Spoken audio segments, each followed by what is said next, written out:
नमस्कार दोस्तों, कैसे हैं आप सब। स्वागत है आप सबका आपके अपने चैनल स्पर्श क्लासेस में। दोस्तों, आज मैं आप सभी के लिए बीएड 2020 के लिए बीएड फर्स्ट ईयर की जो वीडियो है वो लेकर आ चुकी हूँ। बीएड फर्स्ट ईयर में आपका एक फोर्थ पेपर है, टीचर टीचिंग एंड टेक्नोलॉजी। उस पेपर से regarding most of the topic जो हैं ऑलरेडी मैंने डिस्कस किए हुए हैं डिटेल में। उन सब टॉपिक को मैंने एक प्लेलिस्ट में ऐड कर दिया है और प्लेलिस्ट का लिंक आपको नीचे वीडियो के डिस्क्रिप्शन में देखने को मिल जाएगा। साथ ही साथ मैं कमेंट बॉक्स में भी पिन कर दूंगी, जिससे कि आप जाकर पूरी प्लेलिस्ट को एक साथ देख पाएंगे। पूरी प्लेलिस्ट में हर एक इंडिविजुअल टॉपिक्स को मैंने डिटेल से डिस्कस किए हुए। उसमें कुछ टॉपिक्स मिसिंग है जो कि अब मैं 1 बाय 1 उनको कराने वाली हूँ। जिसमें से एक टॉपिक है आपका यूनिट 4। यूनिट 4 जो है उसमें नहीं कराई गई, जिसको कि आज हम डिस्कस करने वाले हैं। आज की इस एक वीडियो में यूनिट 4 को हम कंप्लीट कर देंगे और बहुत ही ईजीएस्ट वे में इस यूनिट 4 को करने वाले हैं।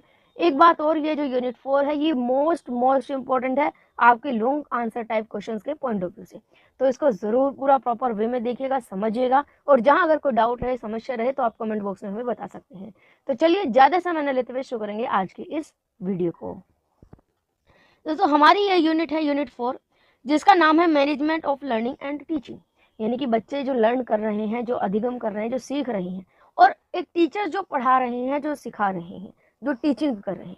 इन लर्निंग और टीचिंग के जो दो प्रोसेस चल रहे हैं साथ साथ, इनको कैसे मैनेज किया जाए, इस पूरी यूनिट में और कुछ नहीं, सिर्फ एक ही लॉन्ग क्वेश्चन है जो कि मोस्ट इंपॉर्टेंट है, और वो भी ये कि हम अपनी लर्निंग को और टीचिंग को कैसे मैनेज कर सकते हैं। एज अ टीचर आप अपनी टीचिंग को कैसे मैनेज कर सकते हैं और बच्चों की लर्निंग को कैसे कंट्रोल कर सकते हैं, कैसे मैनेज कर सकते हैं।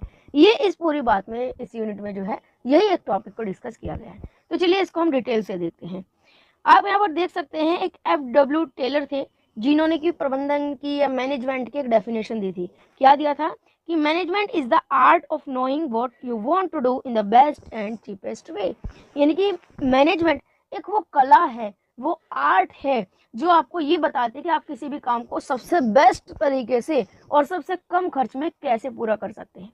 फॉर एग्जाम्पल, आप कोई फंक्शन ऑर्गेनाइज कर रहे हैं तो उस फंक्शन को कम से कम समय में, कम से कम खर्च में और बेस्ट तरीके से आप कैसे मैनेज कर सकते हैं। ये आपका जो आर्ट है, जो कला है, इसी को ही हम मैनेजमेंट या प्रबंधन कहते हैं। इसके बाद एक I.K. डेविस हुए थे, यहाँ पर इसको सही कर लीजिएगा, RC नहीं है, I.K. डेविस है। इन्होंने कहा कि प्रबंधन कहीं भी कार्यकारी नेतृत्व का कार्य है। यानी कि किसी भी फील्ड में, किसी भी कंटेंट में, कोई भी एक मेंबर ऐसे होते हैं जो कि पूरे बाकी ग्रुप्स को नेतृत्व कर रहे हैं और लीडरशिप कर रहे हैं। तो लीडरशिप का, लीडर का, नेता का जो कार्य होता है सारा का सारा, वो मैनेजमेंट है, क्योंकि उनको सारी चीज़ों को देखना होता है कि सारी चीज़ों को मैनेज करना होता है। चलिए, ये तो एक बेसिक डेफिनेशन। तो यहाँ से हमें एक चीज़ क्लियर हो गई कि प्रबंधन क्या है, मैनेजमेंट क्या है। तो हमें यहाँ क्लियर हुआ कि मैनेजमेंट और कुछ नहीं है, कला है, एक आर्ट है, जो आपको ये बताती है या ये सिखाती है कि आप किसी भी प्रोग्राम को या किसी भी चीज़ को कितने बेस्ट से बेस्ट वे में मैनेज कर सकते हैं। चलिए, मैनेजमेंट जो होता है, ये मैनेजमेंट की आपकी कुल 4 स्टेजेस आपके सामने होती है। अगर आप किसी भी प्रोग्राम को या किसी भी प्रोसेस को मैनेज कर रहे हैं तो उसमें बेसिकली आपकी 4 स्टेजेस होती हैं। पहला होता है आपका प्लानिंग, यानी कि योजना बनाना। इसके बाद नेक्स्ट नंबर पर आपका आता है ऑर्गेनाइजेशन, यानी कि संगठन करना। थर्ड नंबर पर आता है लीडिंग, यानी कि अग्रणी या नेतृत्व करना। और लास्ट में 4th नंबर पर आता है कंट्रोलिंग, यानी कि नियंत्रण करना। तो देखिए, आप यहाँ पर देख सकते हैं 4 स्टेजेस हैं। एक बात और मैं यहाँ पर क्लियर कर दूँ, अगर आप अलग अलग बुक्स में देखेंगे या अलग अलग नेट वगैरह पर ढूंढेंगे तो आपको यहाँ पर अलग अलग स्टेजेस मिलेंगी। कहीं किसी ने बताए 4 स्टेजेस, किसी ने बताए 5 स्टेजेस, किसी ने 7 स्टेजेस, किसी ने 2 स्टेप्स बताए। तो सबके अलग अलग बात होती है, अलग अलग व्यक्ति जो है अलग अलग उन्होंने पॉइंट्स दिए हुए हैं। लेकिन यहाँ पर जो हम बात कर रहे हैं, ये कर रहे हैं I.K. डेविस के अकॉर्डिंग। तो I.K. डेविस जो थे, उन्होंने 4 स्टेजेस बताई थी, जो कि आपके सिलेबस में भी है। तो इन 4 स्टेजेस को जो है हम यहाँ पर देखेंगे। चलिए, सबसे पहला स्टेज आपका आता है आपके सामने प्लानिंग करना, यानी कि योजना बनाना या नियोजन करना। किसी भी काम को, कोई भी काम आप कर रहे हैं, सबसे पहले आप उसकी प्लानिंग करते हैं कि भाई आपको काम कैसे करना है, कब करना है, क्या क्या इसमें करना है। तो वो सब आप माइंड में सोचते हैं, इमेजिन करते हैं, प्लान करते हैं। इसी तरीके से टीचिंग के अंदर, एजुकेशन के अंदर, जब आपको टीचिंग करनी है, मान लीजिए नेक्स्ट डे, तो टीचिंग करने से पहले आप उसके बारे में पूरा प्लानिंग करते हैं कि आपको क्या करना है, कैसे करना है, और क्या आपका मेन उद्देश्य है। ये सब चीज़ें आप सोचते हैं। तो ये होता है आपका प्लानिंग, यानी कि योजना बनाना। इसके अंदर आप 2-3 चीज़ें देखते हैं, जैसे कि सबसे पहले टास्क एनालिसिस करते हैं कि आपको काम क्या करना है, भाई आपको क्या पढ़ाना है, कौन सा कंटेंट पढ़ाना है, इसके बाद आप देखेंगे आइडेंटिफिकेशन ऑफ टीचिंग ऑब्जेक्टिव्स, यानी कि आपके पढ़ाने के पीछे के क्या उद्देश्य है, क्या पर्पज है। आप एक टॉपिक पढ़ाना चाह रहे हैं, मान लीजिए फॉर एग्जांपल अगर हम मैथ्स का लेते हैं, आपने एक टॉपिक लिया ट्रिग्नोमेट्री, आपने सबसे पहले अपने कार्य का एनालिसिस कर लिया, टास्क एनालिसिस कर लिया, और उसके बाद देखा कि भाई मैं ट्रिग्नोमेट्री को पढ़ाने जा रही हूँ। अब उस ट्रिग्नोमेट्री के अंदर या ट्रिग्नोमेट्री को पढ़ाने के पीछे आपके क्या उद्देश्य है, क्या पर्पज है, क्या ऑब्जेक्टिव है, इसको आप आइडेंटिफाई करते हैं।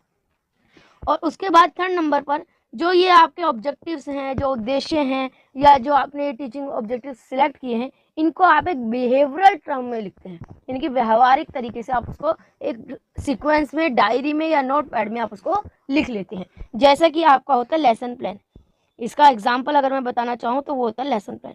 लेसन प्लान के अंदर क्या करते हैं आप, जब भी आपको टीचिंग करनी होती है, बीएड फर्स्ट ईयर में भी आपके लेसन प्लान बनेंगे, सेकंड ईयर में भी बनेंगे। तो लेसन प्लान के अंदर सबसे पहले तो आप खुद से सोचते हैं कि भाई आपको क्या पढ़ाना है, क्यों पढ़ाना है, कैसे पढ़ाना है, ये सब आप जो है माइंड में प्लानिंग करते हैं। और उसके बाद जो है आप उन सारी प्लानिंग को अपने प्लान में बिहेवियरल टर्म में, व्यवहारिक तौर पर उसको उतार लेते हैं कि हाँ मुझे ये क्वेश्चन पूछना है, इस तरीके से पूछना है, ये एक्सपेरिमेंट करके दिखाना है, इस तरीके से दिखाना है। तो जो लेसन प्लान आपने बनाया वो हो गया आपका व्यवहारिक तरीका।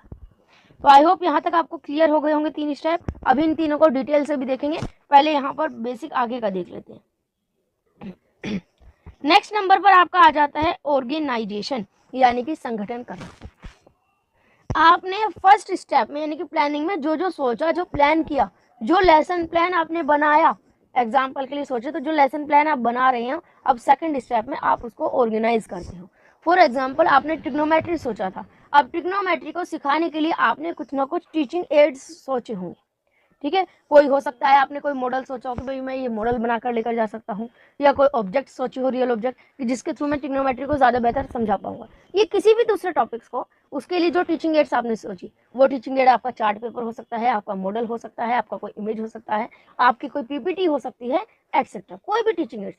अब आप उसको ऑर्गेनाइज करेंगे, यानी कि उसको तैयार करेंगे।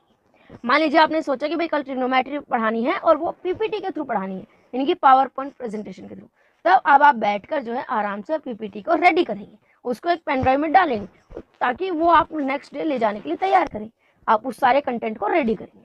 आपने कोई ऑब्जेक्ट सिलेक्ट की होगी तो उस ऑब्जेक्ट को कलेक्ट करेंगे, एक जगह रखेंगे तैयार करके, ताकि कल कोई दिक्कत ना आए, नेक्स्ट डे टीचिंग में दिक्कत ना आए। तो ये जो सारा प्रोसेस होता है जहाँ पर आप सारे टीचिंग एड्स वगैरह को ऑर्गेनाइज करते हैं, कलेक्ट करते हैं, उनको इकट्ठा करके रखते हैं, तो ये हो जाता है आपका ऑर्गेनाइज करना, यानी कि संगठन करना। इसके बाद आप यहाँ पर देख भी सकते हैं कि इसके अंदर आप क्या करते हैं कि जो भी लर्निंग रिसोर्सेज हैं, जो कि आपके साधन आपने तैयार किए हैं, जो टीचिंग एड्स आपने सोचे हैं, उनको ऑर्गेनाइज करते हैं।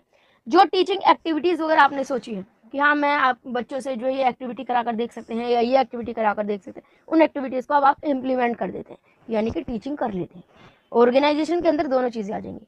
सबसे पहले आपने क्या किया, प्लानिंग की, जिसके अंदर आपने सोचा कि भाई आपको क्या पढ़ाना है, आपको क्यों पढ़ाना है। उसके बाद आपने इन सब चीज़ों को प्लान करके एक कॉपी में लिख लिया। अब आपने जो कुछ लिखा है कॉपी में उसको अब आप ऑर्गेनाइज करते हैं, इकट्ठा करके रखते हैं, और लास्ट में आप जो है टीचिंग कर देते हैं। ठीक है, यहाँ तक काम हो गया। अब थर्ड नंबर पर आपका आता है लीडिंग, यानी कि नेतृत्व करना। देखिए, जब आप टीचिंग कर रहे हो तो आप सिर्फ टीचर्स के रोल नहीं प्ले करते हैं कि आप सिर्फ टीचर, वहाँ पर आप एक टीचर भी होते हैं, बच्चों के लिए उनके दोस्त भी होते हैं, उनके गाइड भी होते हैं, मार्गदर्शक होते हैं, काउंसलर होते हैं। आप सभी तरीके से रोल प्ले करते हैं। एक बच्चे को अगर कोई प्रॉब्लम आ रही है, चाहे उसके एजुकेशन में, उसको पढ़ने में दिक्कत आ रही है, चाहे उसको करियर से रिगार्डिंग कोई दिक्कत आ रही है, वो सीधे सबसे पहले अपने टीचर्स के पास जाते हैं और उनसे गाइडेंस मांगते हैं, सलाह लेते हैं, काउंसलिंग करते हैं। तो टीचर सिर्फ एक टीचिंग की भूमिका नहीं निभाते, बल्कि वो बच्चे को गाइड भी करते हैं, उनकी मदद करते हैं, बच्चे को मोटिवेट करना, ये सारा काम भी तो जरूरी है ना। बच्चे को पढ़ने के लिए तैयार करना, बच्चे का अगर माइंड डिस्टर्ब है तो उसको काम करना, शांत कर रखना, ठीक है। बच्चा परेशान है, उसको उसकी परेशानी को दूर करने की कोशिश करना, उसको गाइड करना, उसको सलाह देना, ये सारे काम भी टीचिंग है। और ये आपके आ जाएंगे लीडिंग के अंदर, नेतृत्व, यानी कि टीचर्स को सिर्फ टीचिंग नहीं बल्कि सभी बच्चों का नेतृत्व करना है, सभी बच्चों की रेस्पॉन्सिबिलिटी है टीचर्स के ऊपर। तो इसके अंदर क्या करते हैं, आप कम्युनिकेशन स्ट्रेटेजीज को सिलेक्ट करते हैं कि आपको बच्चे से कैसे कम्युनिकेट करना है। अगर आपकी क्लास में कोई बच्चा परेशान है तो आपको कैसे उसके साथ कम्युनिकेट करके कैसे उसकी परेशानी का पता लगाना है, ये सब चीज़ें आप सोचते हैं, सिलेक्ट करते हैं। और इसमें आप बच्चे को मोटिवेशन दे सकते हैं, रीइंफोर्समेंट दे सकते हैं, फीडबैक दे सकते हैं। बच्चे ने, आपने कोई क्वेश्चन पूछा, बच्चे ने आंसर किया, आप उसको मोटिवेट करेंगे, बहुत अच्छा, वेरी गुड, बच्चे ने आंसर दिया, आप उसको रिइंफोर्समेंट दे सकते हैं, बहुत अच्छा, गुड, वेरी गुड, शाबाश, इसी तरीके से आगे करते रहिए, या नहीं ये आपका गलत है, तो ये आपका रिइंफोर्समेंट हो सकता है। फीडबैक आप दे सकते हैं जिससे कि बच्चा क्या है, मोटिवेट हो, रेडी हो पढ़ने के लिए। आपको उनको साथ लेकर चलना है। ऐसा नहीं होगा कि आपने टीचिंग की और बात खत्म। नहीं, आपको बच्चों को साथ लेकर चलना है, बच्चों के लीडर हैं आप, तो लीडिंग का काम भी आपको करना है। और लास्ट में आपका आ जाता है कंट्रोलिंग, यानी कि नियंत्रण करना। जो आपका पूरा ये टीचिंग प्रोसेस है, इसको आपको कंट्रोल में भी तो रखना है। जो कुछ आपने सोचा है सब कुछ उसी तरीके से चले, बिल्कुल परफेक्ट वे में चले, सारा सीक्वेंस वे में चले, ये भी ध्यान रखना आपकी जिम्मेदारी है। अगर आपने सोचा कि भाई मैं पीपीटी के थ्रू पढ़ाया जाएगा, पीपीटी आपने रेडी कर ली, नेक्स्ट डे आप क्लास में गए और लाइट चली गई, तो वहां पर उस स्थिति को कंट्रोल करना, ये आपको आना चाहिए। ठीक है, आपको एक के पास एक अल्टरनेटिव होना चाहिए कि अगर पीपीटी नहीं काम करी तो आपके पास दूसरा प्लान भी है और उसके थ्रू आप बच्चे को पढ़ा सकते हैं। ठीक है, या क्लास में बच्चे बहुत ज़्यादा शोर कर रहे हैं, तो उनको कैसे मैनेज करना है, कैसे कंट्रोल में रखना है। या आपने तो सोचा था कि एक बार आप पढ़ाएंगे, बच्चे को सब समझ में आ जाएगा, बच्चा आंसर दे देंगे, लेकिन बच्चे आंसर ही नहीं दे पा रहे हैं, तो कैसे आप क्या करें उस टाइम पर। आप फ्लेक्सिबल होकर अपने टीचिंग स्टाइल चेंज कर सकते हैं, टीचिंग मेथड चेंज कर सकते हैं, बच्चों की परेशानी जानने की कोशिश कर सकते हैं। तो ये सारा आ जाएगा कंट्रोलिंग के अंदर। जहां पर जो कुछ आपने सोचा है उसी के अकॉर्डिंग अगर काम चले, उस चीज़ को कंट्रोल करना है आपको। ठीक है, तो ये 4 स्टेप जो है आपके होते हैं। इसमें देख सकते हैं आप कंट्रोलिंग में आप क्या क्या करते हैं, अपने टीचिंग सिस्टम को इवेल्युएट करते हैं कि जो आप पढ़ा रहे हैं, जो टीच कर रहे हैं, वो सही चल रहा है कि नहीं चल रहा है, जैसा आपने सोचा था वैसा टीचिंग हो रहा है कि नहीं हो रहा है। अगर कहीं गड़बड़ी है तो रुककर आप उसमें चेंजेस ला सकते हैं। ऑब्जर्विंग लर्निंग सिस्टम, बच्चे कैसे लर्न कर रहे हैं, कैसे सीख रहे हैं, आप उनको ऑब्जर्व कर सकते हैं कि बच्चे किस तरीके से ज़्यादा इंटरेस्ट ले रहे हैं, किस तरीके से कम इंटरेस्ट ले रहे हैं, ताकि नेक्स्ट क्लास में सही आप उसको मैनेज कर सके, कंट्रोल कर सकें। अपने टीचिंग सिस्टम में मॉडिफिकेशन कर सकते हैं। आपको अगर लगे कि बच्चे ज़्यादा इंटरेस्ट नहीं ले रहे हैं, बच्चे बोर हो रहे हैं, तो आप अपने टीचिंग मेथड्स को थोड़ा मॉडिफाई कर सकते हैं, चेंज कर सकते हैं, ताकि बच्चे का इंटरेस्ट जो है वो और ज़्यादा डेवलप हो।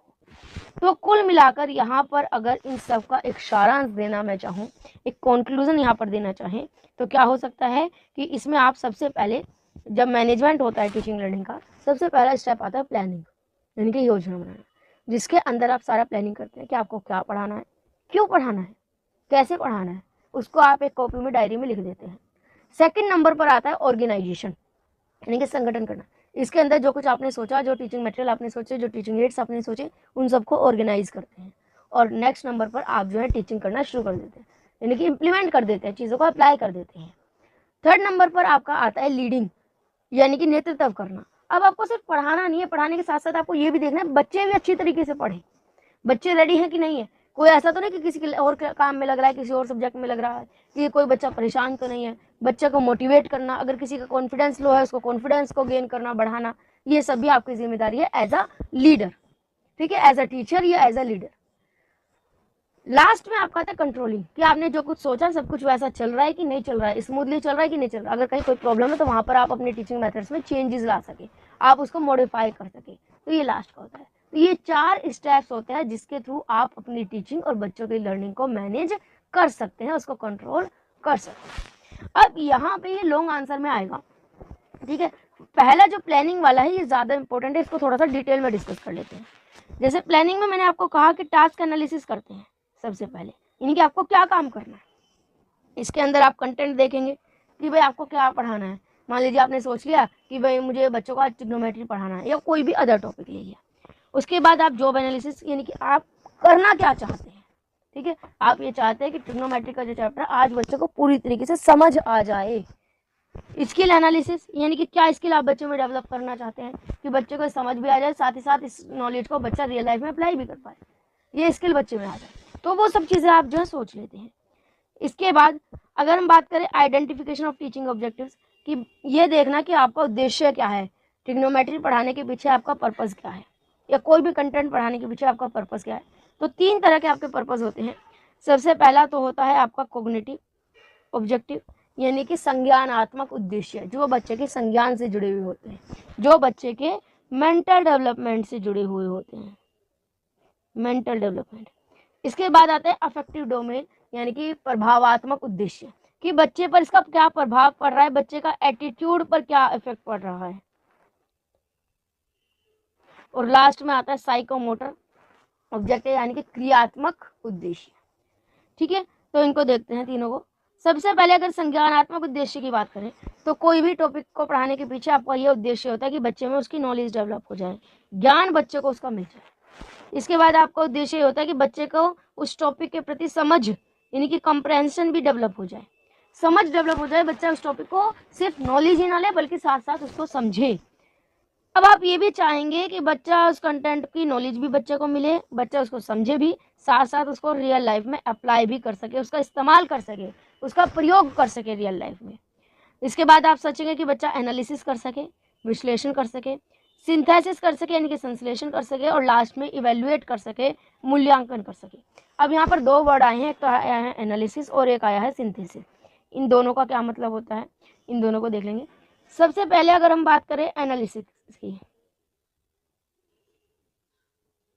एनालिसिस यानी कि विश्लेषण, इसमें क्या होता है कि आपको कंटेंट पढ़ा रहे हैं तो बच्चे में इतनी एबिलिटी आ जानी चाहिए कि बच्चे ने उस कंटेंट की नॉलेज भी ले ली है, उसको समझ भी लिया है, उसको अप्लाई भी कर सकता है, और अब वो इस काबिल भी बन गया कि उस कंटेंट को छोटे छोटे टुकड़ों में तोड़कर उसके हर एक पार्ट के बारे में डिटेल से डीप स्टडी कर सके।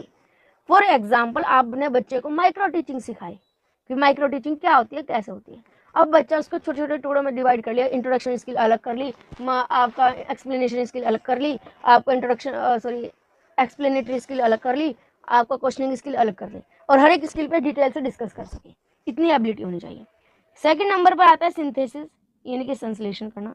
ये इसके जस्ट अपोजिट होती है। इसमें क्या होता है कि बच्चा जो है, जो टुकड़ों टुकड़ों में उसके पास ज्ञान है, उस सब ज्ञान को एक साथ जोड़कर एक कॉन्क्लूजन निकाल पाए, इतनी एबिलिटी बच्चे में होनी चाहिए। तो कुल मिलाकर किसी भी टॉपिक को पढ़ाने के पीछे आपके क्या उद्देश्य हैं?